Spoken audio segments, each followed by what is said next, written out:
वहाँ रुके रहे, जिसकी वजह से हम लोगों को कल काफ़ी लंबी दूरी तय करनी पड़ी।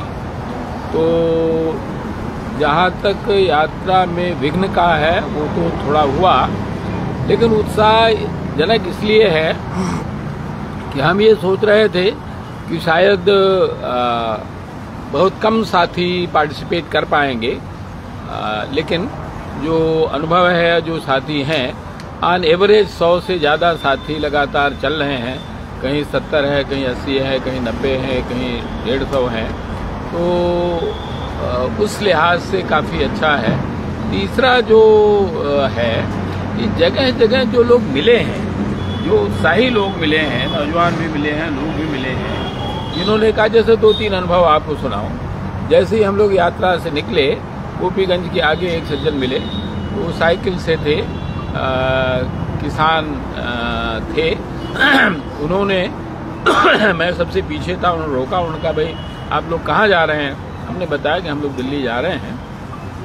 तो उन्होंने कहा कि किस लिए यात्रा है? मैंने सारा बताया। उन्होंने कहा उस पर तो वो गांधी का नाम लिखा हुआ था। हमने कहा गांधी का नाम लिखा हुआ था, इस यात्रा का नाम एक कदम गांधी के साथ है। तो जैसे उनकी आंख में चमक आ गई, उन्होंने कहा, भाई ये तो बहुत अच्छा है, आप लोग गांधी के विचार को लेकर के चल रहे हैं, और देखिए जो दुनिया की स्थिति है उसमें गांधी ही एकमात्र विकल्प हैं जो दुनिया के लिए आशा की किरण है। मैं एकदम अवाक और हतपर रह गया कि एक साधारण सा आदमी जो साइकिल से चल रहा है, जो शक्ल सूरत या हाव भाव से भी लग रहा है कि भाई ये निश्चित रूप से गांव के ही होंगे, लेकिन फिर भी उससे भी आश्चर्य मुझे तब हुआ जब उन्होंने थोड़ी बात सुनने के बाद ये कहा कि भाई ये मेरी तरफ से यात्रा के लिए 500 रुपये रखिए। मैंने बहुत मना किया कि नहीं कोई बात नहीं है, आप घर जा रहे हैं, आप जाइए और फिर कभी समय मिले तो यात्रा में आइए। कहा नहीं आप ये 500 रुपये तो हमारे रखिए, और जबरदस्ती जैसे कहते हो ना 500 रुपये मेरे जेब में डाल दिया। ये मेरे लिए एकदम बिल्कुल आंखों की चमक थी।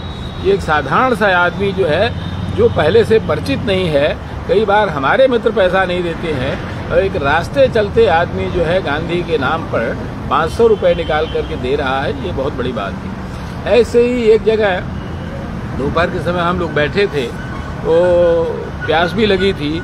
एक सज्जन आए सामने की दुकान से, उन्होंने कहा कि आप लोग यात्रा कर रहे हैं, अगर आप हमारा पानी पिए तो हम आपको पानी पिलाना चाहते हैं। अरे मैंने कहा भाई जी प्यास लगी, इससे बढ़िया बात क्या है। तो पानी लेकर गया। फिर उनका अगर आप लड्डू खाना चाहें तो हम लड्डू आपको मिठाई खिला सकते हैं। अरे हमने कहा ये तो और भी अच्छी है।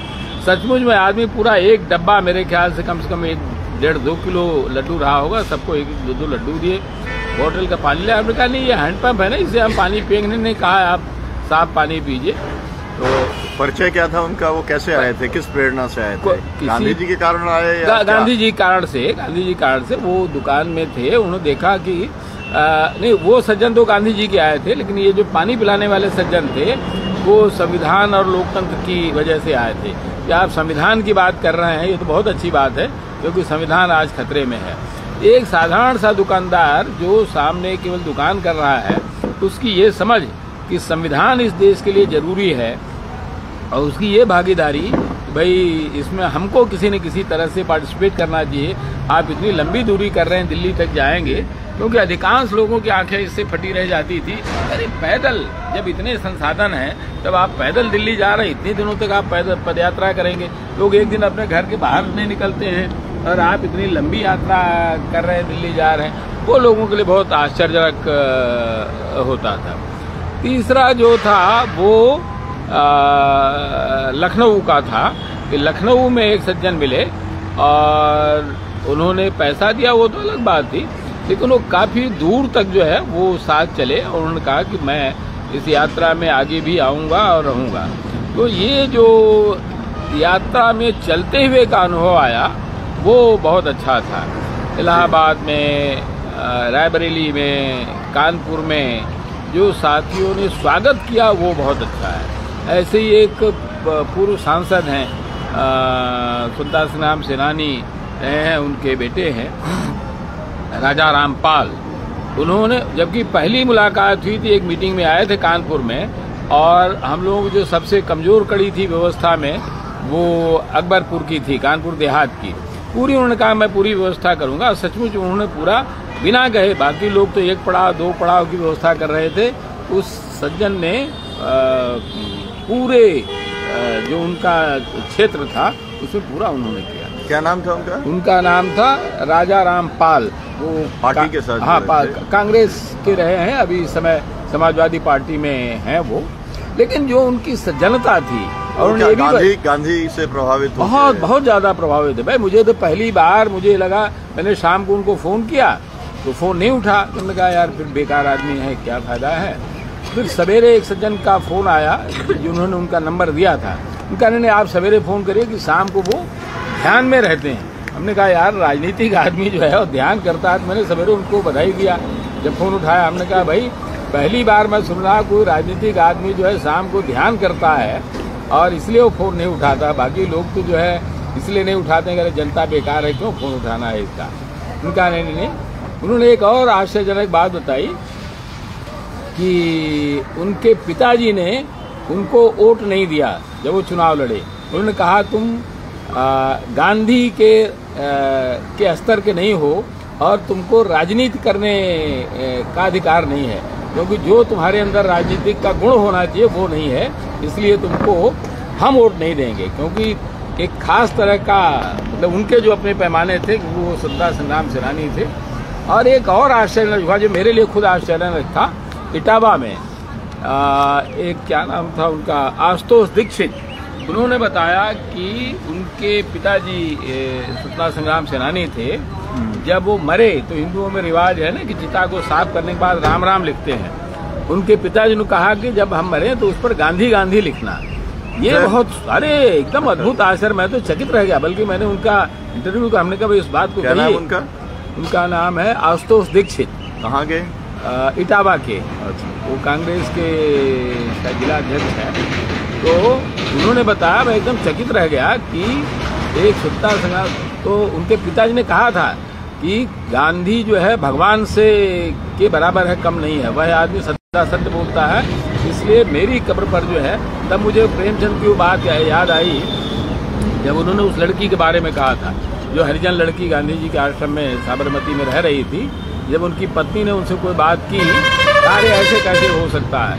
उन्होंने कहा भाई अगर आज के ज़माने में कोई हरिजन परिवार को अपने आश्रम में जगह रखे हुए है तो भगवान से कम नहीं हो सकता है। तो मुझे वो प्रेमचंद की बात आई जब उन्होंने कहा कि भगवान से कम नहीं हो सकता है। तो कई बहुत प्रेरक प्रसंग आए, संघर्ष के भी आए। जैसे कहा कि उस दिन संयोग से मेरी तबीयत ठीक नहीं थी, मैं नहीं जा पाया, लेकिन ये अरविंद अंजुम जी और बाकी साथी थे, तो पुलिस ने रोक दिया कि आप इधर से नहीं जा सकते। फिर ये लोग वहाँ लड़े कि नहीं हम तो इसी रास्ते से जाएंगे। तो फिर पुलिस ने अंत में कहा अच्छा ठीक है, फिर सेविंग के लिए गाड़ियाँ इधर से कर दी, आप लोग जाइए। तो हम गए। तो बहुत सारे अनुभव, बहुत अच्छे अनुभव है जी। बहुत शुक्रिया आपका राम धीरज जी। हम शाम को भोजन संवाद के ऊपर जो है 8 बजे आपसे इस संबंध में और बातचीत करेंगे। मैं जो है अपने साथियों को बता दूं कि सर्व सेवा संघ के नेतृत्व में ये यात्रा की जा रही है। जिस तरीके से विनोबा जी, जयप्रकाश जी की पूरी विरासत को नष्ट करने के उद्देश्य से नरेंद्र मोदी ने जो राजघाट वाराणसी को ध्वस्त करने का काम किया है, रजिस्ट्री होने के बावजूद, कागजात होने के बावजूद, और जिस तरीके से लोकतंत्र और संविधान देश में खतरे में है, उसको लेकर के यात्रा की जा रही है। बहुत बहुत शुक्रिया आपका।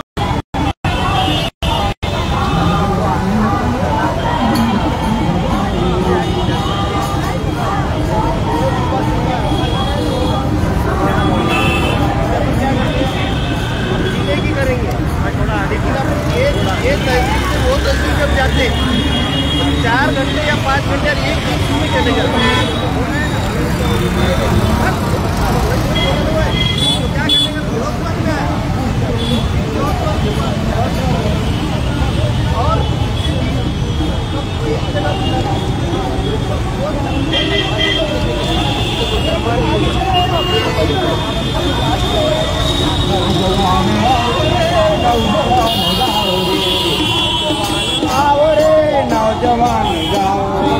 कदम बढ़ाओ रे, कदम बढ़ाओ रे।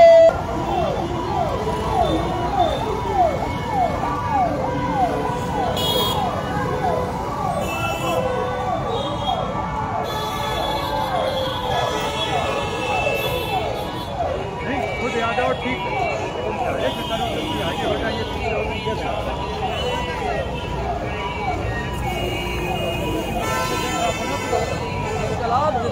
जिंदाबाद जिंदाबाद। बोलिए आप भी कुछ। लाइव देख रहे हैं आपको लोग। राजघाट से राजघाट वाराणसी के लिए जो पदयात्रा शुरू हुई थी 2 अक्टूबर से, आज हम दिल्ली के काफ़ी करीब पहुंच गए हैं। और इस यात्रा की सार्थकता ये है कि गांधी को विचार को जीवंत स्वरूप युवाओं को देखने को मिला। ये काफ़ी हर्ष का विषय है। हम आज़ाद भारत में जिस तरह से गुलाम बनाए जा रहे हैं, उस गुलामी से बचाने का सत्याग्रह के सिवा और कोई दूसरा रास्ता नहीं है। हर दमनकारी और अत्याचार के सामने व्यक्ति सिर्फ सत्य और अहिंसा के रास्ते से ही एक मुहिम खड़ा कर सकता है, बाकी कोई दूसरा रास्ता नहीं। हर रास्ते का जो तानाशाह होता है, विकल्प बनाता है, और सत्याग्रह के सामने, सत्य और अहिंसा के सामने वो झुक जाता है। धन्यवाद आप सबको इस यात्रा में जुड़ने के लिए, इस यात्रा को सपोर्ट करने के लिए, और इस यात्रा में आए युवाओं को समझ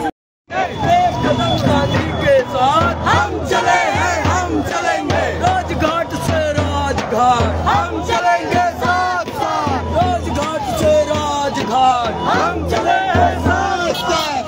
बचाने निकले हैं, हमारे साथ चलो, बचाने निकले हैं, हमारे साथ चलो, दूर खड़े हो पास चलो।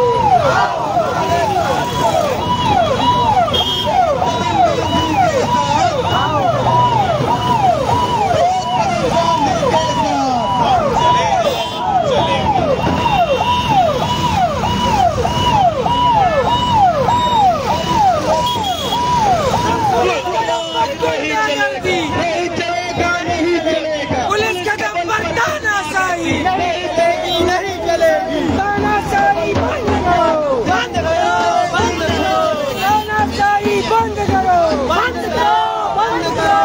पुलिस कदम पर गुंडागर्दी नहीं चलेगी, नहीं चलेगी। सरकार हमसे डरती है, पुलिस को आगे करती है।